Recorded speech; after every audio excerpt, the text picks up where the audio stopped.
એ ઝૂંપડપટ્ટીમાં કામ કરતી એક યુવાનોની વિચાર યાત્રા છે.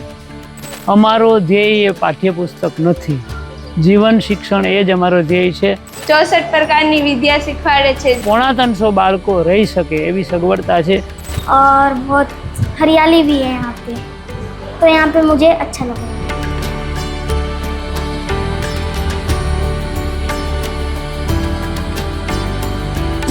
સમાજની દ્રષ્ટિએ સંસ્થા કહેવાય, પણ અમે સંસ્થા એને માનતા નથી, કારણ કે અમારો ધ્યેય છે કે ઝૂંપડપટ્ટી વગરનો સમાજ, ગરીબ સમાજ એ આપણી જેમ સમૃદ્ધ બને એ જ વિચાર યાત્રાથી અમે કામ શરૂ કરીએ છીએ.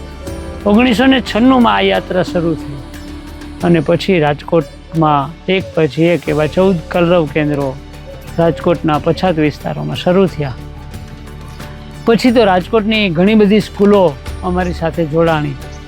એક સમય એક નામાંકિત સ્કૂલમાં 700 બાળકો ભણતા હતા અને પછી ધીમે ધીમે 2018માં રાજકોટમાં અમારું અહીંયા ઈશ્વરિયાની વેડીમાં એક નાનકડી જમીન અમે ખરીદી દાતાઓના સહયોગથી અને ત્યાં ગુરુકુલમ ભવનનું નિર્માણ શરૂ થયું. પહેલાં આખી માસની સ્કૂલ હતી, 3 વર્ષ સુધી એ સ્કૂલ ચાલી. 250થી વધુ બાળકો અહીંયા ભણતા હતા અને પછી ગયા ડિસેમ્બરની અને આગલા ડિસેમ્બરમાં અમારું આખું એક વાવાઝોડું આવ્યું અને આખી જે માસની સ્કૂલ હતી એ ઉડી ગઈ. પછી દાતાઓને અપીલ કરી અને અત્યારે 3 કરોડના ખર્ચે આ આખું ભવન નિર્માણ થઈ ગયું છે, જેમાં અત્યારે 101 જેટલા બાળકો ભણી રહ્યા છે. 50 અહીંયા રહીએ છે અને 50 જેટલા રાજકોટમાંથી આવે છે. એટલે અમે માસમાં બાળકોને અહીંયા રહીએ એવા જ પૂરતા પ્રયત્ન કરીએ છીએ, કારણ કે અમારા શિક્ષણની યાત્રા સવારના 6 વાગે બાળક ઉઠે ત્યારથી રાતના 9:30 સૂવે ત્યાં સુધીનું આ શિક્ષણ છે. કારણ કે આપણને ખબર છે કે પાઠ્યપુસ્તકોનું શિક્ષણ 1% બાળકની જિંદગી બનાવે છે, બાકી 99% બાળકો બેરોજગાર હોય છે. અહીંયા અમે પ્રાચીન શિક્ષણ પરંપરા પ્રમાણે, જેમાં આપણી 64 પ્રકારની વિદ્યાઓ હતી, એ વિદ્યાના અનુસંધાને અમે શિક્ષણ આપવાનો પ્રયત્ન કરીએ છીએ. અમારા પોતાના 8 વિષય છે, એમાં હોર્સ રાઇડિંગ છે, રાઇફલ શૂટિંગ છે, ઓર્ગેનિક ફાર્મિંગ છે, કિચન ગાર્ડનિંગ છે, રસોઈ શાસ્ત્ર છે, સીવણકામ છે, બ્યુટી પાર્લર છે અને હાઇડ્રોફોનિક ખેતી ઉપર અમે કામ કરવાના છીએ.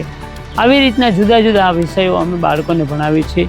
બાળક આત્મનિર્ભર હોવો જોઈએ અને જવાબદાર હોવો જોઈએ. मेरे यहाँ पे बहुत अच्छा माहौल है और यहाँ पे बहुत सारा जीव भी हैं, हाँ, और बहुत हरियाली भी है यहाँ पे, तो यहाँ पे मुझे अच्छा लगा. જો સમાજને મફત આપીએ તો એ સમાજ બેરોજગાર જ અને બેજવાબદાર જ જન્મે છે. અમારું ધ્યેય ક્યાંય પણ મફતની વસ્તુ નથી. વાલી સંવાદ જરૂરી છે. દર મહિને વાલીઓ અમારી સાથે સંવાદ કરે તો જ એવા બાળકોને અમે એડમિશન આપીએ છીએ. અમે એ વાલીઓ પાસેથી માત્ર 1 થી સવા ચાના પૈસા માગીએ છીએ. મફત શિક્ષણ અમે આપતા નથી. એટલે રોજની 1 ચા ગણો તો 2 ચા ગણો તો 35 રૂપિયા જેવું અમારું રોજનું અહીંનું શું કહેવાય ફીસ જેવું છે. એક બાળકે જો અહીંયા રહેવું હોય તો એમના મા બાપે અમને એટલા રૂપિયા આપવા પડે, એટલે મહિને 1000 રૂપિયા જેવું થાય. જે મિલિટરીની તાલીમ હોય એમ અમારા સ્કૂલની અને ગુરુકુલમની એક તાલીમ હોય છે અને એ રીતના બાળક 9 થી 11 સુધી એનો હોમવર્ક ને ઇતર પ્રવૃત્તિઓમાં ધ્યાન દે. 11 વાગે ભોજન હોય, ફરી 12 વાગ્યા પછી 12 થી 5 જે અમારું ગુરુકુલમની શિક્ષણ જે પરંપરા છે એ પ્રમાણે અમારું ભણતર ચાલુ થાય. 5 થી 7 બાળક રમી શકે અને પોતાની જવાબદારીઓનું હોમવર્ક ને એ બધું કરી શકે.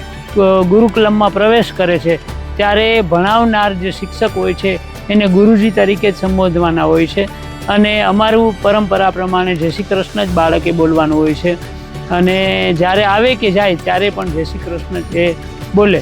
એવી અમે અહીંયા આખી નોખી ભાત પાડી રહ્યા છીએ.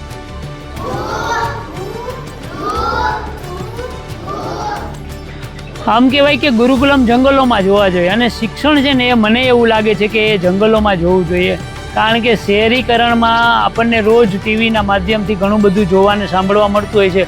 એમાં ફાસ્ટ ફૂડ બહુ ચાલી રહ્યું છે. ગુરુકુલમમાં ફાસ્ટ ફૂડ એલાઉડ નથી હોતું. અત્યારે એક નાનકડા બેઝ ઉપર ઈશ્વરિયાની વીડીમાં આપણું ગુરુકુલમ ચાલી રહ્યું છે, જેમાં 250 થી 300 જ બાળકો રહી શકે એમ છે.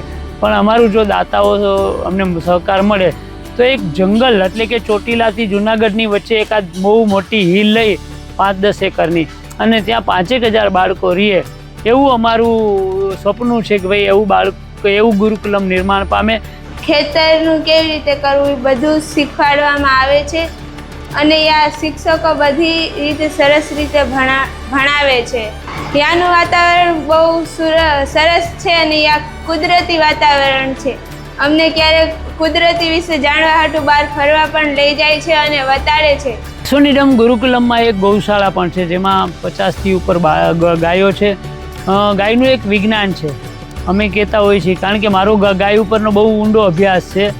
ગાય એ માં છે. માં બચારી ક્યારેય ન હોય. ત્યારે પાંજરાપોળ કે જ્યાં ચાલતું હોય ગૌશાળાઓ એમાં બચારીને ઠાંસીને ભરવામાં આવે છે.